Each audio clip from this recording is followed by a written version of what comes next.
এই কথাটা কি বুঝতে কারো কষ্ট হয়? একজন ইমানদারের কাজ হয়তো আল্লাহ তাআলার হুকুমে আনতে হবে, রাসূলের দেখানো পথে হবে, অথবা শয়তানের অনুসরণে হবে। এজন্য আল্লাহ তাআলা বলেছেন, ইয়া আইয়ুহাল্লাযীনা আমানু উদখুলু ফিস-সিলমি কাফা। যারা ঈমান এনেছো, হে ঈমানদারগণ, তোমরা পরিপূর্ণভাবে ইসলামে প্রবেশ করো। অর্থাৎ যখন অফিসে কাজ করবা তখন আমি রবের হুকুম মতো কাজ করো, যখন মসজিদে সালাত আদায় করবা তখন আমার রবের হুকুম মতো সালাত আদায় করো, যখন ব্যবসা বাণিজ্য করবা তখন আমি রবের হুকুম মতো ব্যবসা বাণিজ্য করো। আল্লাহ তাআলা এবং তার রাসূলের তরিকা বাদ দিয়ে, হুকুম বাদ দিয়ে যে কাজ করা হয় সেটা শয়তানের তরিকা, সেটা শয়তানের হুকুম। এজন্য আল্লাহ তাআলা বলেছেন, ওয়ালা তাত্তাবিউ খুতুওয়াতিশ শাইতান, তোমরা শয়তানের পদাঙ্ক অনুসরণ করো না। এই আয়াতের কথা দ্বারা বোঝা যায় মানব জীবনের কাজের অবস্থা দুইটা। আমরা ব্যক্তিগত জীবনে, পরিবারে যতক্ষণ কাজ করি, অফিস আদালতে যতক্ষণ কাজ করি, সমাজ পরিচালনায় যতক্ষণ কাজ করি, রাষ্ট্র পরিচালনায় যতক্ষণ কাজ করি, এই কাজগুলো দুইটা অবস্থা, হয়তো আল্লাহর হুকুম মোতাবেক হয় অথবা শয়তানের হুকুম মোতাবেক হয়। এই কথা কি বুঝতে কারো সমস্যা হয়? হ্যাঁ, আমাদের কাজ হয়তো আল্লাহ এবং তার রাসূলের দেখানো পদ্ধতিতে হয় অথবা শয়তানের দেখানো পদ্ধতিতে হয়। এরপরে আল্লাহ তাআলা বলেন, আমি এই কথাগুলো তোমাদেরকে বলে দিলাম। সর্বশেষ বলছেন, শয়তানকে চেনো, ইন্নাহু লাকুম আদুউউম মুবিন। শয়তান তো কিছু কিছু শত্রুতাই গোপনে শত্রু, আমরা চিনি না। অনেক সময় বন্ধু হিসেবে তার সাথে আমরা চলাফেরা করি কিনা? কিন্তু আল্লাহ তাআলা বলে দেন, ইন্নাহু লাকুম আদুউউম মুবিন, শয়তান তোমাদের প্রকাশ্য শত্রু। এই জন্য শয়তান তোমাদেরকে নিয়ে কি প্রত্যাশা করে সেটা তোমাদেরকে আমি বলে দিলাম। এই কথার পর রব্বুল আলামিন বলেন, ফাইন সালাতুম মিন বা'দি মা জাআতকুমুল বাইয়িনাত, ফাইন সালাতুম মিন বা'দি মা জাআতকুমুল বাইয়িনাত, ফাইন সালাতুম, এই যে আমি বর্ণনা দিলাম শয়তানের কাজ কি সেটাও বলে দিলাম। ইসলামে তোমরা পরিপূর্ণভাবে কেন প্রবেশ করবে, কেন প্রতিটি কাজে ইসলামের অনুসরণ করবে সেটাও বলে দিলাম। মিন বা'দি মা জাআতকুমুল বাইয়িনাত, সমস্ত বর্ণনা তোমাদেরকে দিয়ে দিলাম। ফাইন সালাতুম, এরপরে যদি তোমরা পথস্খলিত হও, আল্লাহর বিধান বাদ দিয়ে অন্য কিছু অনুসরণ করো, ফাইন সালাতুম, আল্লাহর বিধান বাদ দিয়ে যদি তোমরা শয়তানের অনুসরণ করো, আল্লাহর বিধান বাদ দিয়ে যদি তোমরা ইউরোপের কালচারকে ধারণ করো, আল্লাহ এবং তার রাসূলের দেখানো পথ বাদ দিয়ে যদি ফাইন সালাতুম তোমরা পথস্খলিত হও, মিন বা'দি মা জাআতকুমুল বাইয়িনাত, এগুলো বলে দেওয়ার পরেও, বর্ণনা করে দেওয়ার পরেও, ফা'লামু, সুতরাং জেনে রাখো, আন্নাল্লাহা আজিজুন হাকীম, আল্লাহ তাআলা অত্যন্ত কৌশলী, জবরদস্ত কৌশলী। তোমরা আল্লাহর বিধান বাদ দিয়ে, রাসূলের তরিকা বাদ দিয়ে শয়তানের তরিকা অবলম্বন করবা। ফা'লামু আন্নাল্লাহা আজিজুন হাকীম, জেনে রাখো আল্লাহ তাআলা বড় জবরদস্ত কৌশলী। তার মানে কি জানেন?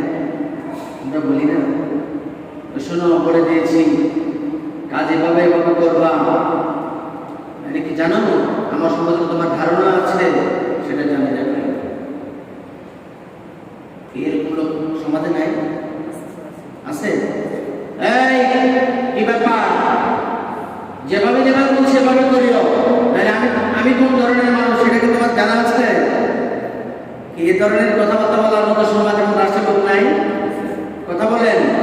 আল্লাহ তাআলা বলেন, ফা'লামু, সুতরাং জেনে রাখো, আন্নাল্লাহা আজিজুন হাকীম, আল্লাহ তাআলা জবরদস্ত কৌশলী, তোমাকে কি করতে হয় তিনি সেটা ভালো করেই জানেন।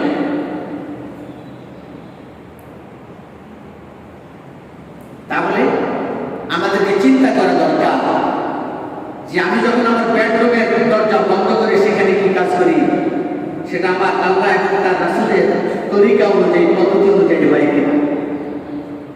বেডরুম থেকে যখন আমি বাইরে আসি তখন মানুষের সাথে যত সুন্দর গোছানো কথা বলি, এই কথাগুলো আল্লাহ এবং তার রাসূলের তরিকা অনুযায়ী হচ্ছে কিনা। আমি যখন বাসা বাড়ি থেকে বের হয়ে কর্মস্থলে যাই, অফিসে আদালতে যে সকল কাজ আমি সম্পাদন করি, এই সকল কাজে আমার রাসূলের আদর্শকে অনুসরণ করে আমি সে সমস্ত কাজ করি কিনা, সেটাও আমাকে দেখা দরকার। অথবা হাকিম এবং বিচারকের সাথে আদালতে আমি যে বিচার ফয়সালা করি, আমার যে রব আছে, আমার যে আল্লাহ আছে, যে আল্লাহর প্রতি আমি ঈমান এনেছি, সে আল্লাহর হুকুম মোতাবেক আমি বিচার করি কিনা, সেটাও আমার দেখা দরকার। অথবা আমি রাষ্ট্রের কর্তা ব্যক্তি, আমি রাষ্ট্র চালাই, আমি ইউনিয়ন পরিষদের মেম্বার, চেয়ারম্যান, উপজেলা পরিষদের চেয়ারম্যান অথবা জেলা পরিষদের চেয়ারম্যান, আমি এডিসি, আমি প্রশাসনিক বিভিন্ন দায়িত্বের কর্মকর্তা, অথবা আমি একজন খেত মজুর, দিন মজুর, যে কোনো তরিকার মানুষ হতে পারি। আমার সমস্ত কাজগুলো আমি যে ইসলাম গ্রহণ করেছি, আমার ইসলামের আদর্শ মোতাবেক হয় কিনা, ইসলামের বিধি বিধান মোতাবেক হয় কিনা, আল্লাহ রাসূলের তরিকা অনুযায়ী হয় কিনা, এটা আমাকে দেখতে হবে। পরিষ্কার কথা, আপনার যে কাজ রাসূলের তরিকা অনুযায়ী হয় না, নিশ্চয়ই সেটা শয়তানের তরিকা। আপনার যে কাজ আল্লাহর হুকুম মোতাবেক হয় না, নিশ্চয়ই সেটা শয়তানের তরিকা।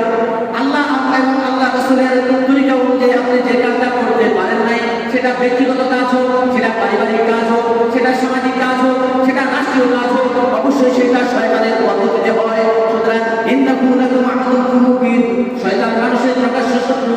আল্লাহ তাআলা বলে দিয়েছেন, যারা শয়তানের পদাঙ্ক অনুসরণ করবে, ফাইন সালাতুম মিন বাদি মা জাআতুল বাইয়িনাত ফা'লামু আন্নাল্লাহা আসিজুল হাকীম। এত সব বর্ণনা দেওয়ার পরেও যারা শয়তানের পদাঙ্ক অনুসরণ করবে, তাদেরকে আল্লাহ তাআলা বলেন, ফা'লামু, তোমরা জেনে রাখো, আন্নাল্লাহা আসিজুল হাকীম, আল্লাহ তাআলা মহা জবরদস্ত কৌশলী, তিনি কাউকে ছাড় দেবেন না। তাহলে আমরা যত সব কাজ করছি মসজিদে মুসল্লির সাথে, তা ঠিক আছে, এটা দরকার আছে। মুসল্লি না আসলে আপনি যে আল্লাহ তাআলার আনুগত্য করেন, এটা প্রকাশ পাবে না।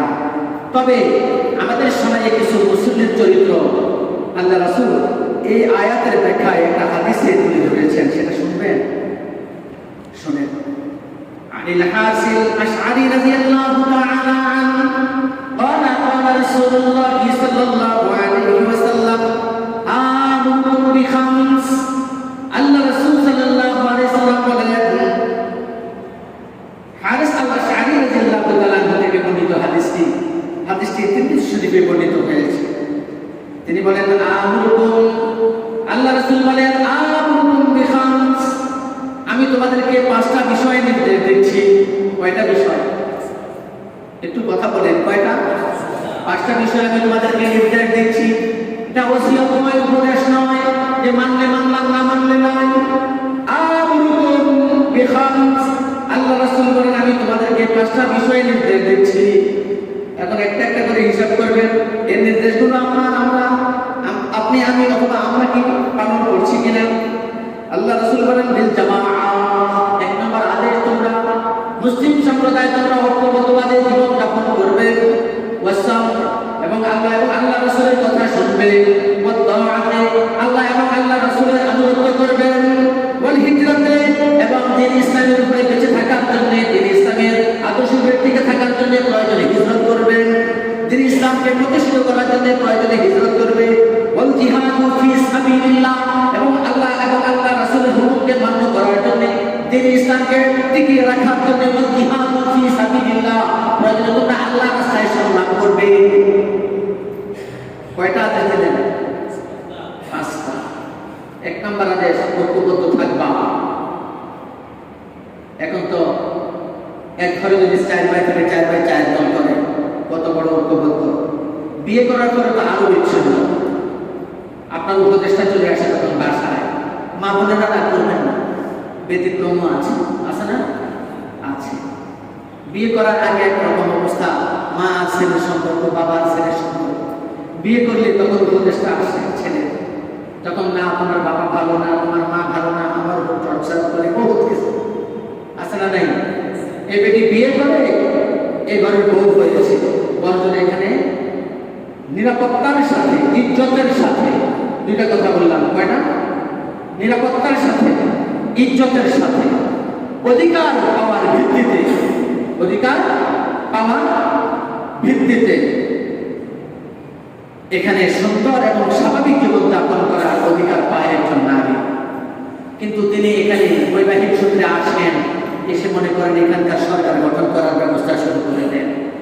এরকম মা বোন নাই? কথা বলেন, কথা বলেন না কেন? এই বাসায় গেলে লাঠি ধরবো, এখন যদি বলেন যে আছে, মাইক দিয়ে শুনতে আছে যে হুজুরের কথার আওয়াজে তোমরা কে গেছি জি বলছো, বলো, আমাদের বিরুদ্ধে সাক্ষ্য দিচ্ছ, তাই না? হ্যাঁ, মনে রাখবেন, রবকে ভয় করেন, দুনিয়ার সব আপনার হয়ে ফেলাবে। ভয় করবেন কাকে? রবকে, দুনিয়ার সব আপনার হয়ে ফেলাবে। কথা বুঝতে পেরেছেন? মানুষের সাথে মানবিক আচরণ করবেন, জুলুম করবেন না, অধিকার বুঝিয়ে দিবেন, ঠকাবেন না, দেখবেন আপনি সেনা। আপনার শক্তি, সামর্থ্য আর ক্ষমতা প্রতিষ্ঠার জন্য ভিন্ন মতের, ভিন্ন পথের মানুষকে জব্দ করা এক কাপুরুষতার কাজ।